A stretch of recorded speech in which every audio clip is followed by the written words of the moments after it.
Hello' মৰমৰ বন্ধু বান্ধৱীসকল, এই ভিডিঅ'টোত মই তোমালোকক ক্লাছ 10 বিজ্ঞানৰ 5টামান গুৰুত্বপূৰ্ণ কোশ্চিন দেখুৱাম আৰু এইটো ইম্পৰ্টেণ্ট হয় এক্সামৰ কাৰণে। তো প্ৰথমতে যিটো কোশ্চিন দিয়া আছে, বায়ুত দহনৰ আগতে মেগনেছিয়ামৰ ফিটা এডাল পৰিষ্কাৰ কৰি ল'ব লাগে কিয়? আৰু এইটো ভেৰি ইম্পৰ্টেণ্ট হয় আৰু তলত এনচাৰটো দিয়া আছে, তোমালোকে ইয়াৰ পৰা লিখি ল'ব পাৰিবা বা ইয়াৰ পৰাই পঢ়িব পাৰিবা। তাৰপিছত দ্বিতীয় নম্বৰত যিটো কোশ্চিন দিয়া আছে যে লোৰ গজাল এটা ডুবাই ৰাখিলে কপাৰ ছালফেট দ্ৰব্য এটা ৰঙৰ পৰিৱৰ্তন ঘটে কিয়?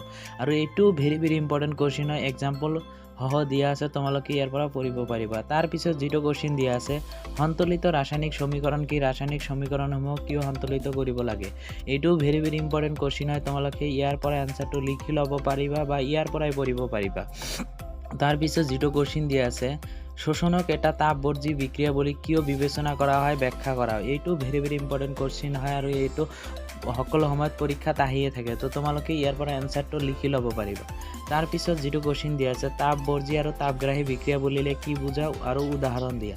তো ইয়াৰ পৰা তাপবৰ্জী বিক্ৰিয়া কি আৰু উদাহৰণ সহ ইয়াত দিয়া আছে। তাৰপিছত তাপগ্ৰাহী যিটো বিক্ৰিয়া হয় এইটো দিয়া আছে আৰু এইটোৰ উদাহৰণ সহ দিয়া আছে। তো তোমালোকে ইয়াৰ পৰা দুটাই ভালদৰে লিখি ল'ব পাৰিবা, কাক বোলে এইবিলাক লিখিব পাৰিবা আৰু উদাহৰণ সহ ইয়াত দিয়া আছে, ইয়াৰ পৰা সকলোখিনি লিখি ল'ব পাৰিবা। তাৰপিছত অসমীয়াৰ কেইটামান গুৰুত্বপূৰ্ণ কোশ্চিন দেখুৱাম, তো এইবিলাক এক্সামত আহিয়ে থাকে। তো প্ৰথমতে যিটো কোশ্চিন দিয়া আছে, ছাত্ৰ উন্নতিৰ ঘাই মন্ত্ৰ কি? তাৰ থুপিতৰা পুথিখনৰ লিখক কোন? ভাৰতীয় সংস্কৃতিৰ প্ৰাণ কি? ইণ্টাৰনেট কি? অৰুণিমা সিনহাৰ ঘৰ ক'ত? তাৰপিছত কোশ্চিন দিয়া আছে, ছাত্ৰ ছাত্ৰীসকলে কাৰ্যকৰী শিক্ষা ক'ৰ পৰা লাভ কৰে? তাৰপিছত খ নম্বৰত দিয়া আছে, অজন্তাৰ ছবিবোৰ কি ভাৱৰ প্ৰকাশ পাইছে? গ নম্বৰত দিয়া আছে, ইণ্টাৰনেটত সঘনাই ব্যৱহাৰ হৈ থকা কিছুমান শব্দ দুটাৰ নাম লিখা। তাৰপিছত দিয়া আছে, মাউণ্ট এভাৰেষ্ট অৰুণিমা সিনহাই কেতিয়া আৰোহণ কৰিছিল, তেওঁক কিমান সময় লাগিছিল আৰু পল আৰু পাহি কোন শ্ৰেণীত পৰে? এইবিলাক দিয়া আছে। তাৰপিছত দিয়া আছে যে প্ৰাকৃতিৰ কোনবোৰ সুন্দৰ নিজম পাহিক আকৃষ্ট কৰে? আৰু এইবিলাক সকলোখিনি কোশ্চিন তলফালে দিয়া আছে, তোমালোকে ইয়াৰ পৰা কোশ্চিনবিলাক লিখি ইয়াৰ এনচাৰবিলাক পঢ়ি ল'ব পাৰিবা আৰু এইবিলাক এক্সামৰ কাৰণে ভেৰি ইম্পৰ্টেণ্ট হয় আৰু এইবিলাক পঢ়ি ল'বা। তাৰপিছত মই তোমালোকক দেখুৱাম ছ'চিয়েল ছায়েন্সৰ ইতিহাসৰ কেইটামান গুৰুত্বপূৰ্ণ কোশ্চিন যিবিলাক এক্সামত আহিয়ে থাকে। তো প্ৰথমতে যিটো কোশ্চিন দিয়া আছে, কিমান তাৰিখে বংগদেশৰ বিভাজন বিৰোধাচাৰ কৰা উদ্দেশ্য প্ৰথমখন প্ৰতিবাদী সভা অনুষ্ঠিত হৈছিল? এনচাৰটো তলত দিয়া আছে, ইয়াৰ পৰা লিখি ল'ব পাৰিবা। তাৰপিছত দিয়া আছে, কিমান চনত দিনাজপুৰত দ্বিতীয়খন বিশাল সভা অনুষ্ঠিত হৈছিল?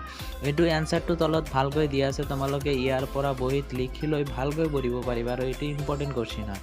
তাৰপিছত 17 নম্বৰ জাতীয় শোক দিৱস কিমান তাৰিখে পালন কৰা হয়? এইটো সকলো জানিব লাগে যে 16 অক্টোবৰত জাতীয় শোক দিৱস পালন কৰিব লাগে, তো এইটো তোমালোকে ইয়াৰ পৰা পঢ়িব পাৰিবা। তাৰপৰা 6 নম্বৰত দিয়া আছে, কিমান খ্ৰীষ্টাব্দত ইয়াণ্ডাবু সন্ধিৰ আৰম্ভ হৈছিল? 1826 খ্ৰীষ্টাব্দত। আৰু বংগদেশৰ সৰ্বমুঠ মাটিকালি কিমান?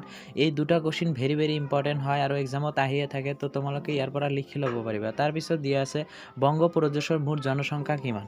বংগপ্ৰদেশৰ মুঠ জনসংখ্যা কিমান আছিল? আৰু এইটো ইম্পৰ্টেণ্ট কোশ্চিন হয়, জনাটো সকলোৰে দৰকাৰ।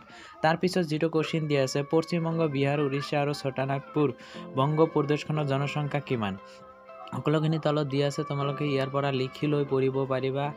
তাৰপিছত দিয়া আছে, কিমান চনত লৰ্ড কাৰ্জনে বংগভংগৰ প্ৰস্তাৱটো অনুমোদনৰ কাৰণে লণ্ডনত উপস্থিত হৈ ভাৰত সচিবলৈ প্ৰেৰণ কৰিছিল?